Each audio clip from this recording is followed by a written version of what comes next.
I expected that the Constitution.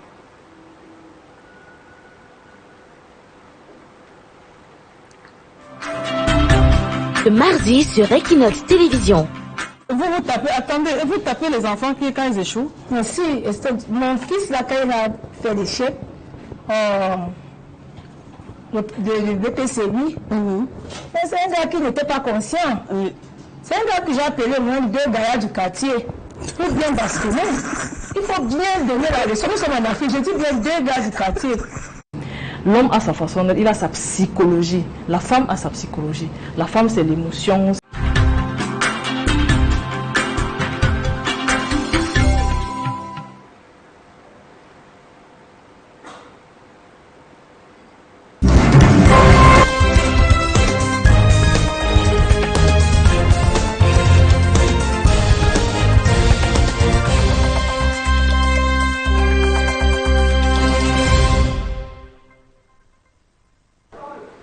Hello everyone, thank you for joining us in this edition of The Inside. We are coming to you from our headquarters in Cameroon's economic capital, Douala. And in this edition of the program, we are looking at the political atmosphere in the Republic of Cameroon ahead of the October 12th presidential election, and we are focusing on the two English-speaking regions of the country, the northwest and southwest regions of the country, plagued by socio-political and security tensions for close to a decade now. But we are also looking at the situation globally in all the 10 regions of the country, and we are highlighting notably the possibility, or better still, the necessity for peace during, before, and after the presidential election. Meet our guest in some few seconds.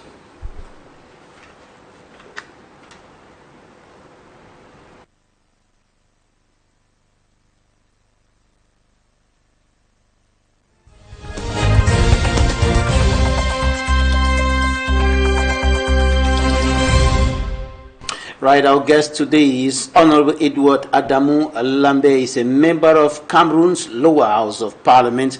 He is from the Donga Mantum 5 constituency, Nous, in the northwest region of the country. Honorable, welcome to the program. Thank you very much. Right, so let's begin from your area in Nous. How is the socio-political climate in Nous ahead of the presidential election? Well, I think generally the people from Nous have been a set of peace-loving people. For now, they're looking forward to elections. But you know, being part of a region which has had a lot of upheavals during this time, we have stretches of most of those elements that are back in our area as well. So the people from Nous who have always voted head of state are waiting, but you know also the opposition parties are also trying their hands to come in. But I think we have some few challenges, which is that we are at the borders, and people easily coming from Nigeria, especially our Fulani brothers, as well as some of our brothers who are a bit heady, and sometimes they create a lot of headache, and it becomes a bit challenging for us to handle them. Right, and now opening up on the northwest region of the country. Recently, we saw some information circulating, saying that there will be no election in the northwest and southwest regions of the country, and the situation remains quite unstable there. But how is the northwest region today? Well, through the Northwest, Ellis have not sent me to talk on their behalf, but I've been an MP for Nous, you are MP for the nation, and I would say that Northwest has always had its peculiarities, and saying that elections will not take place in Northwest may be an overstatement. I know the ruling party was born in Northwest, and to say that elections will not hold, it will be difficult to really accept that. The turnout may not be very impressive, which I doubt, because the figures that came up recently about those who have registered for elections in Northwest were very alarming. And I think that people have realized that if you don't vote, others will vote. And if others vote, you are bound to follow the choice of the others. I think it would be an error for us in Northwest to decide not to vote. Why? Because others will choose for us. And when they choose for you, you are bound to dance to the rhythm of those individuals. So I think it's maybe some propaganda at the level of some political parties who think that they think Northwest will not vote. I think the militants of some of the parties are already warming up, and they are looking forward to seeing how they will vote. Either they are voting for the party in power, or they are voting against the party in power for some other parties. I think we keep saying that politics, you have to play politics. If you don't play politics, politics will play you. Which means that if we abstain from the elections, other people who step in will therefore take over, and they will be the one to control us. So why don't you go to the poll, vote, and make sure that your votes are counted, and that the results are forwarded as obtained from the polls, so that you stand chances of winning. But if you were to say, I will not vote, others will vote. Not everybody will say he will not vote. The majority may go for they will not vote, or they may go for those who say they want to vote, and it will turn out to be that other people's choices are imposed on you because you did not vote. So I think it's the place of us in Northwest and the two English-speaking regions to think very well, think twice again before you take your decisions. However, the situation remains disturbing, and some are highlighting the fact that moving from one place to the other, especially in areas away from the urban centers, is not very safe as of now. Yes, Mr. Babila, I will tell you that in 2020 it was even worse than what it is now. It was worse because even to go to the field and carry out campaigns were very difficult, were more challenging. And that I think a good number of people have realized that we made some error at a certain level. And the thing that, look at the case of Bamenda. You go to Bamenda, only one party, one opposition parties, the opposition parties are having just one council. So, if you were to vote, your militants will vote for many more councils in the urban area in Bamenda. But if you stay away, others will vote. Even if there are just 3 or 5 votes, they'll go.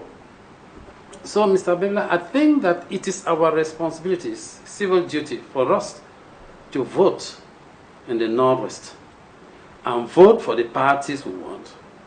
Vote and make sure your votes are counted.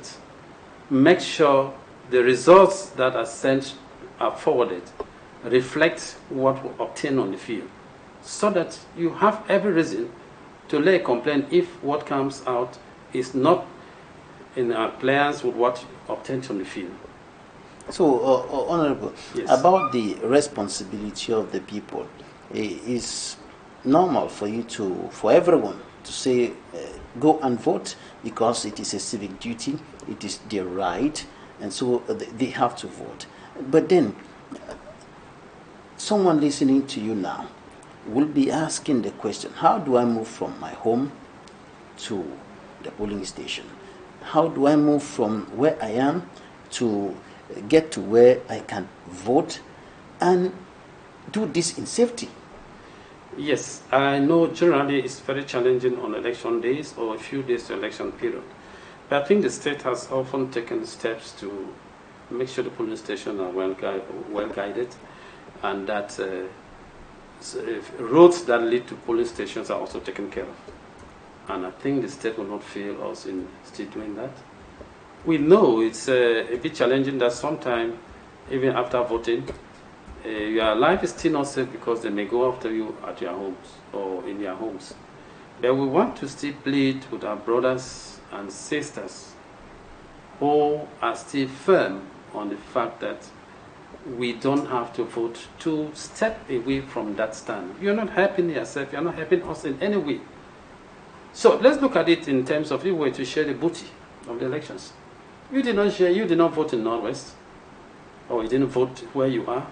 How would the booty be shared out to you?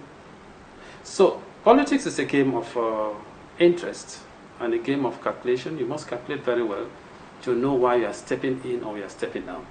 And that's why we are calling on everyone, my brothers and sisters, who think that on that day they will be out on a mission to distort elections. I know the state will not let that go. The state will not accept that elections get troubled, and will put in some effort for people to come safely. Those who can go to the police station to do. That's why the police stations have not been as scattered as they used to be. They reserve areas where the military people can be of help to provide security to both the voters and, why not, the teams that will be taking care of the voting. So it's our responsibility, my brothers and sisters, to vote. The turnout that I saw in the figures that have to do Northwest, we had more than 600 new, close to 600,000 voters in the Northwest. So if you were to vote, it shows the strength of that party or the strength of that region. And that means that if we have the goods to share out, we'll share according to the number of people who voted. If not, if your number is very minimal, okay, we'll give you the minimal package that's meant for minimal voters. Right, so there have been quite a lot of people who have been in what is known as voter apathy for several years, who have not been voting, who have not been taking part in the political life of the nation. And now there is some growing anxiety around the forthcoming election. And this is also coming with some kind of tension. This is also coming with some kind of uncertainty about what could happen before, during, and after the election. What's your reading of the current political climate in Cameroon? Yeah, Mr. Babila, let me start from here. We are all constructing Cameroon for us, the Cameroonians. We don't need to listen to others who say in their country decide of things. Please, Cameroon remains Cameroon, and we have our realities. We need to meet up with them.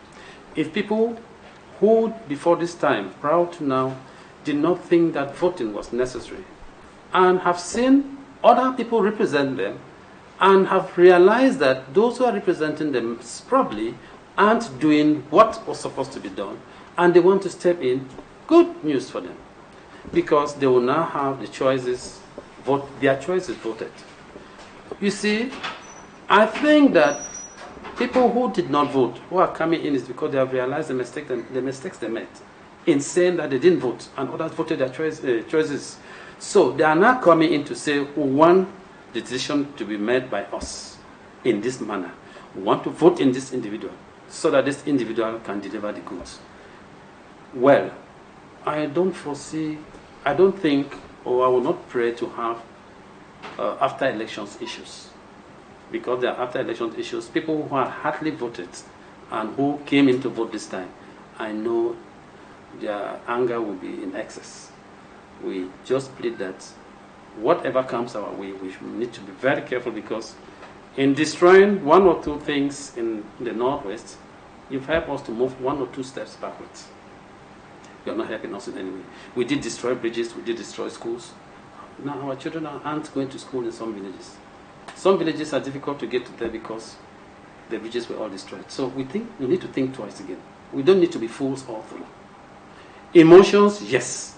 But we need to check on our emotions so that we think on, are we doing what is right for us? Will this help us in any way? I think these are some of the issues that we need to reflect about before we carry out actions. Now, about the role of the institutions, or better still, the authorities who are managing the elections in creating an enabling environment, what is expected of them to ensure that the elections unfold hitch-free? Mr. Babila, I think one of the things our people need to have is, the candidacy is very important. How patriotic is this individual that we are sending? For example, if we're in municipal elections, can this person deliver the goods we want him to deliver in our area? If he can't, then the people start doubting.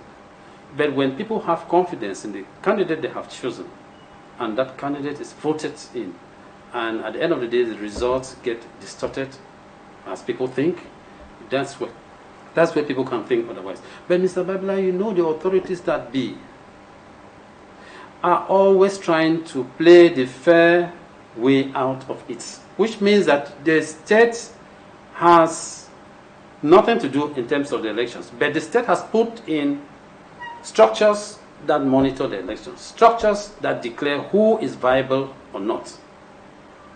Whatever may transpire, Mr. Babila, I want to think that we are all Cameroonians and we need to think twice.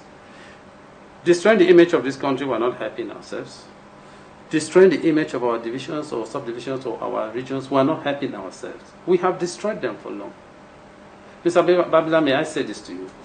In one of the forums that I am, a friend wrote there that in Kigali, the president of that country, Kagame, said that if a certain individual were in his country, he would pass powers to him. And I said, but he too needs to take care of the problems that are happening in Kigali and Rwanda, for example. The two people need to be united. You don't go talking about other people's problems when your own problems are right there. So we need to be very careful that we don't listen to comments from outside that would jeopardize our smooth or this peace we are living for the moment. We keep joking with peace. It's only when you don't have peace that you know how expensive it is for peace to exist. So I will plead again, that's my point of view. Go to the polls. Whether your candidate has been chosen or not, if A, who was your candidate, has not been chosen, there's an alternate, B or C, that can still buy the same opinion of A that you wanted to be chosen. And you can still vote for that individual. Look at the case of our brother, the president of Senegal. When the main opposition leader could not make it through, Mr. Babila, yes, he did not force himself to say, I must be the candidate. What did he do? He turned to the other person who was his close collaborator and said, okay, my brother, I'll stand behind you. And let's vote and see how we can come out of it. It is not like, if not me, nobody else. Then I don't think we're building a perfect Cameroon. If it's like, if it is not me standing, I think that's one of the things that's killing our brothers of the opposition. A lot of interest. If it's not me, no other person. And we cannot build a nation in that manner. If it's not you, some other person can do, and you can back up the person. I think that's how politics is played. Why do others offer their votes to other people? At the same time, no one should be hindered from being a candidate or participating, running the race. Everybody is entitled to the right. Everybody to the Constitution. That's true. Everybody has a right. Those who meet the requirements. We are Cameroonians, and everybody has got that right to go in as a presidential candidate. But the conditions are clear, Mr. Babila. I know the famous case of, I will not want to call names on this platform, the famous case of people who said they have been barred by the state, but they had earlier made even statements. They knew that if they didn't go in for the elections vis-a-vis this, the parliament, the legislative elections and the council elections, they needed to be partners. They even met. I'm sure, Mr. Babila, you are even aware that there's a video to that effect, where the person himself is declaring that he knows that the fact that he has not gone in, he cannot stand for presidential candidate. And if you decide to go elsewhere, and that elsewhere you've gone into troubled waters, who do you blame, Mr. Babila? Well, I didn't want us to get into all the polemics around some candidacies and so on, because I want us to look at the election from a global perspective, and that's why I didn't highlight your political affiliation, because I want us to really look at this from an objective perspective, exactly. And looking at it globally, looking at the outcome of the election, the nation, Cameroon, Cameroonians, and what should obtain in Cameroon before, during, and even after the presidential election. So we're talking about all the stakeholders doing what they are supposed to do and doing it rightly, so that the atmosphere can be conducive, so that even though in every situation everybody cannot be satisfied, but doing the right thing, isn't it the most important thing? Okay, I think it's not a conclusion yet at the level of the candidacies, Mr. Babila. You are very right to say that each Cameroonian has that right, and that the powers that be, those who are executing the powers, should be as objective as much as possible. Now, objectivity at certain levels are relative. The person who reads the laws and tells you that the law says that if you are under this situation, you can't go, He's simply interpreting the law and putting the law into practice.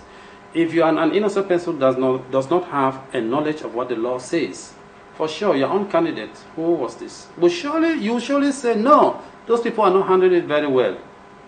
We're happy that the Constitutional Council will be working tomorrow. As from the 4th, as from tomorrow, yes. We'll be examining the 35 petitions filed by the different political parties and leaders. Honorable, I want us to go to the newsstands now. Let's take a look at what the newspapers reported this week, and we'll be right back in a moment. The press review.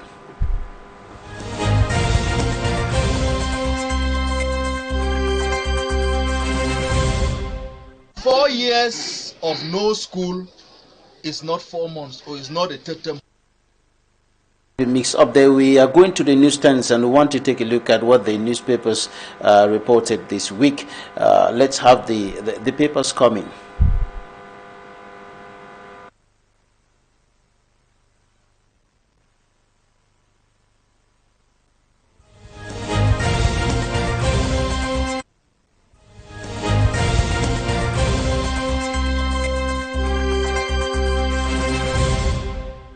Years of no school is not 4 months, or is not a term holiday. Let me use this opportunity to call on the elites, external and internal, to support this move. Contribute in cash, in kind. Contribute so that our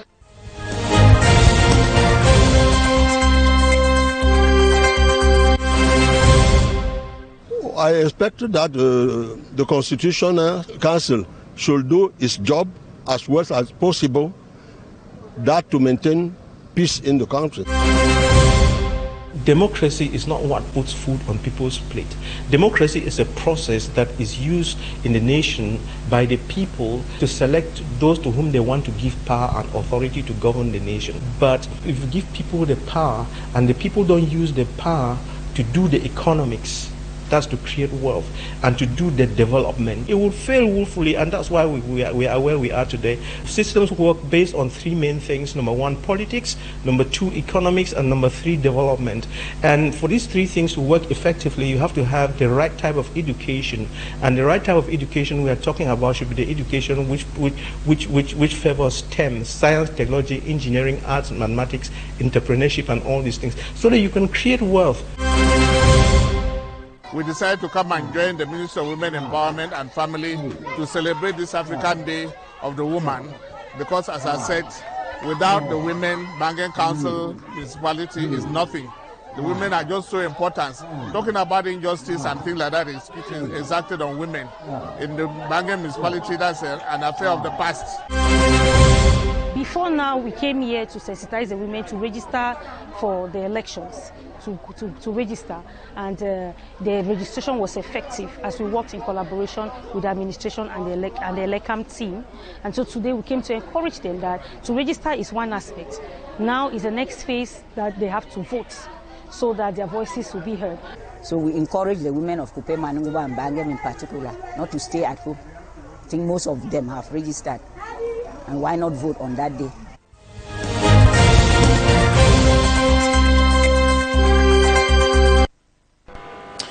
Right, those were rather interviews of the week, and now we are taking a look at what the newspapers reported this week. And of course, the main news in the Republic of Cameroon now is the forthcoming presidential election scheduled for October 12, 2025, when Cameroonians will be going to the polls to vote the president who will govern Cameroon for the next 7 years. The papers, can we have the papers on the screen?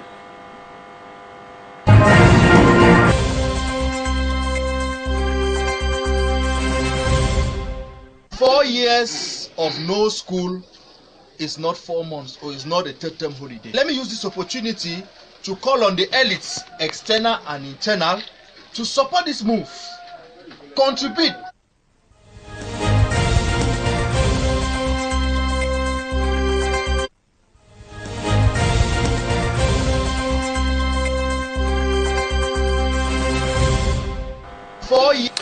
Right, we're sorry for that. Let's continue with you, Honorable Edward Adamu Lambe, Member of Parliament for Nous, Donga, 5 constituents in the northwest region of the country.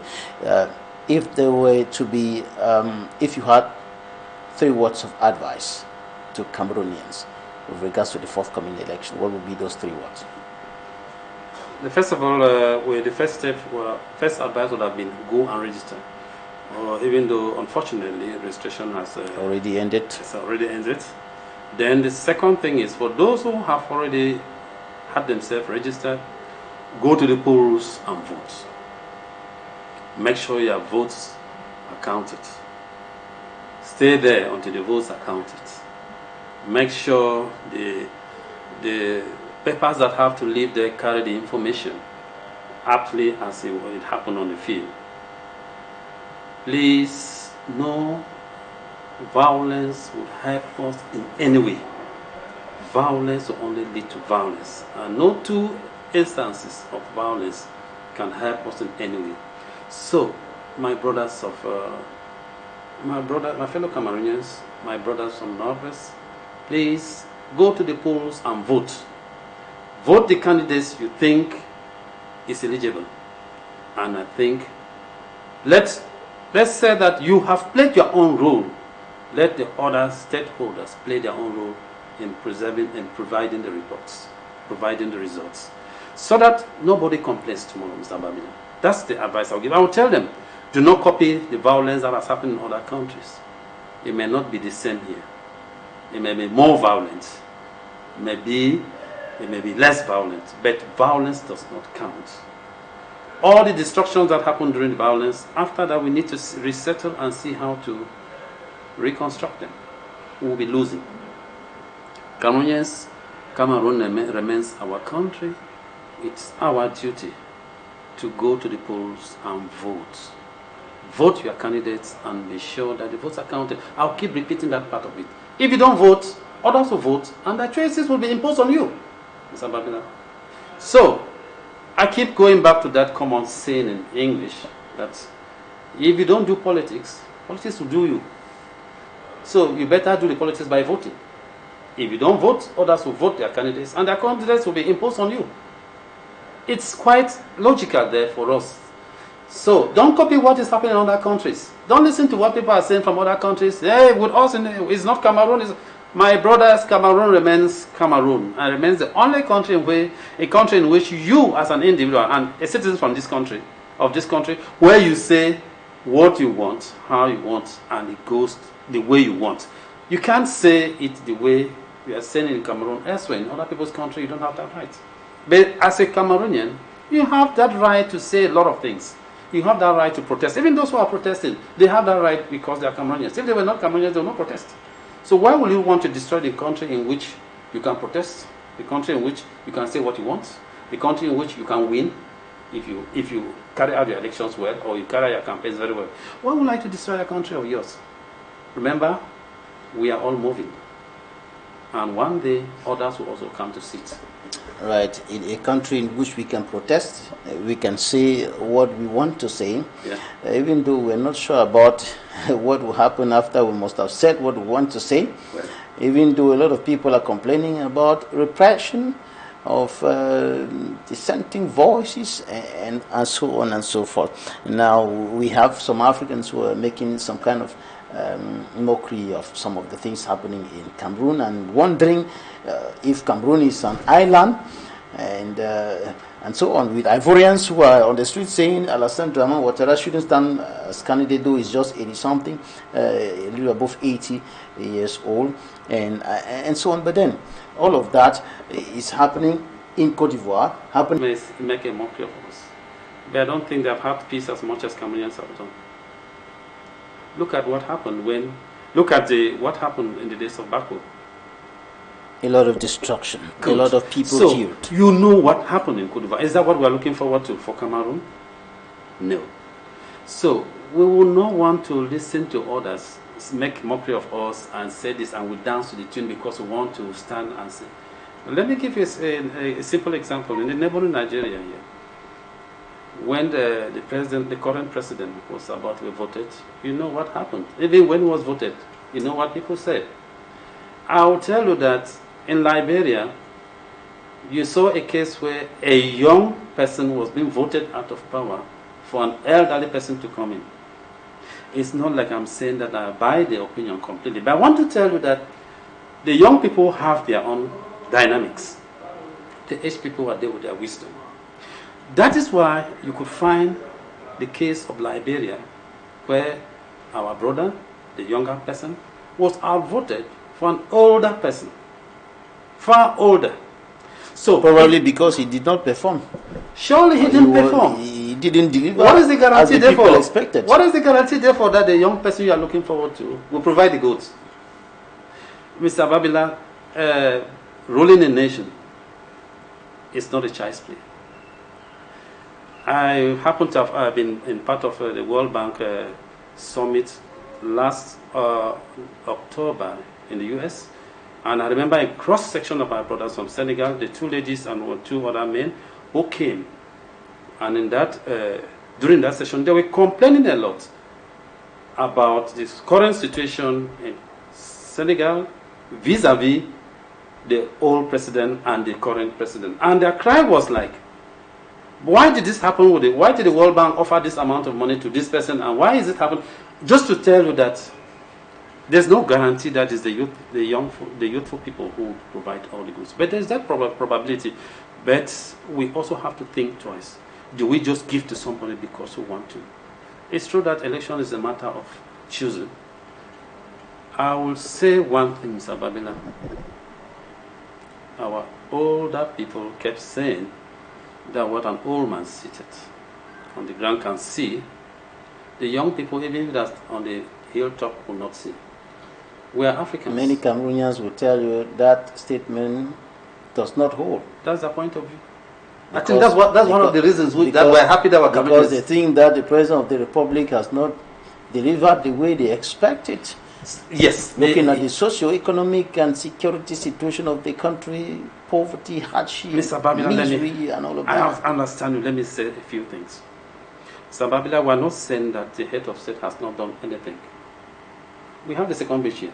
Of course, he has done. Good. It's just that it hasn't been that he has done. He's done, but it has not gone right to the expectation of certain individuals. But at this time, the head of state took over powers. How many Cameroonians were there? How many of us were there? How many regions did we have? So, we also have to understand that the population of Cameroon has increased. And the challenges of this nation have also increased. Mr. Babila, look at the current COVID that we had. The state was almost on its knees. We must also accept that things deteriorated because there were structures that the state had said this structure should no longer function for the benefit of the Cameroonians, for the lives of our people. And that it had a serious economic impact on the nation. We cannot undermine that. Mr. Babila, to say that we have not done much, or the head of state has not done much, I think it's an overstatement. Look at roads. It's true that maybe, in terms of longevity, it has meant much to the state. Look at the roads that we are complaining now that they have all worn out. They are the roads that were constructed by him, the majority. And the roads have worn out because roads are not forever. Roads are meant to run out. It's just that the weakness might have been that not much maintenance. Maintenance, rehabilitation. Yes. Mr. Babila, those roads, let me give you a simple example. The roads that we use here, the head of state will hardly come and use those roads regularly. It's you and me. If we are destroying the roads, we don't expect the head of state to come and repair roads here. But he has put people in place who should do that. And some of them seem not to be doing their job well. Unfortunately. Now, let's progress because we are almost getting to the end of the program. To talk about, you were talking about destruction in the cause of violence. There's a lot of destruction that is done. There are even irreparable destructions, like human life. It's not possible to bring back somebody whose hands have been chopped off, his head, and all of that.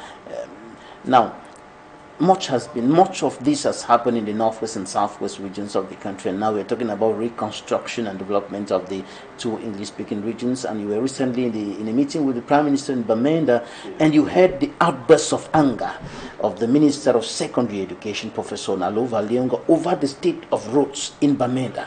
You are from the northwest region. What are you saying about this? Well, I think I would say that I would not want to go against Nalova Leonga to say that it was not her place to talk about roads, because she was asked to talk about education at the time. But I want to say that the roads in Bamenda... She's an elite of the state. The two English-speaking regions, too. She's from the southwest region, and she's an elite. And it was really... She was angry about it, simple. Just anger, that outburst of anger. I understand her. But what I want to say about roads in the Northwest is, I think one of the things we stood in the assembly and kept disturbing the Minister of Public Works was Bamenda Babaji Road, which we think is coming to an end already. Now, the roads within Bamenda town is the issue we are talking about. And where we find it a bit traumatizing is the fact that most of the workers were being kidnapped. You are aware of that, Mr. Babila. We can't keep pretending that we don't know what was happening. We know that some of the roads that have been realized now is because of the military that's worked alongside with the companies that are constructing the road. If not, you know of caterpillars that were burned down. You know of caterpillars that were burned down in Du. You know of caterpillars burned down on the way to Mbie, between Du and Kambe. So we're saying that we have created the atmosphere to be that which even the companies that are ready to go and work in the Northwest are finding it difficult to go and work there. They give you the condition that if I must work that road, then the military must accompany me. Okay, Mr. Babel, look at the roads in Bamenda town. Some of them we did burn. Some of them we did the digging. Or we did this or that. Now, even when they come with the intention of trying to construct the roads, we kidnap the workers. How do you want us to... That's road for you in your own regional headquarters, and for you into your own quarter, road leading into your house, you don't want it to be constructed. Tell me, I don't know, will somebody be the only one to come and use those roads in Bamenda? It is you in Bamenda using the road. We are the one using the road in Bamenda. But when we go to the extent of destroying or kidnapping the people who have come to construct the road, what else do we expect? So, in some few words, we are wrapping up this edition of the program. What is expected of the population to fast-track the reconstruction of the two English-speaking regions of the country, where a lot has been destroyed in terms of material, physical things, in terms of human life even? Mr. Babila, the first thing is feeling very badly that a lot of people did die in the outcome of the crisis. It's a pity that a good number were led into it, and I would plead with my people, that when work is given to assigned to be done in their area, collaborate with those who are executing the work so that the work can be done. All right, thank you so much, Honorable Edward Adamu Lambe, Member of Parliament for Donga Mantum 5 constituency, more in the northwest region of the country. Thank you for coming. Thank you for the insights you've shared with us today. It's about my pleasure is mine. Thank you, ladies and gentlemen, for staying with us. That will be it for today's edition of the program. Thank you so much for your kind attention. You can follow the rebroadcast of the program on Friday at 5 p.m. You can also follow us on our social media handles on Facebook and on YouTube. Thank you for your time. God bless Cameroon. Goodbye.